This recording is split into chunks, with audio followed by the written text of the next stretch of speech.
Aš istoriją gal papasakosiu, Klaipėdoj buvo senai ta istorija, bet man mergina viena pasakojo, jinai buvo pakliuvusi tą grįžinėjo iš kažkur tai ir jie sako, aš net nepastebėjau, mane pastvėrė ir į krūmus tempė, suknelę plėšė, prievartaus.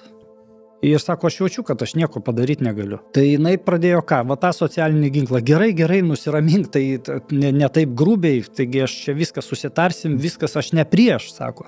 Bet tai sako, tai ką čia tuose krūmuose, sako, kai velniai, sako.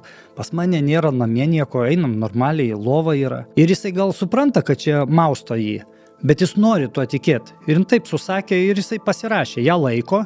Ir jie eina. Sakau, o tu planą turi? Ne, sako, neturiu, bet nuo tos situacijos jau jinai atsitraukė. Sako, ėjom, to sako, aš matau mašiną taksi. Ir aš pabandžiau, ir pavyko man ištrūkti, aš tiesiai į tą mašiną, jis vyjosi, iššokau, sako, vežk mane iš čia. Ir jis įsisuko, jinai va jam prikrovė ir toj vietoj momentiškai suveikė. Vat socialinis ginklas, jausti tą užpuoliką ir mokėt pasakyti tą, ką jis nori išgirsti.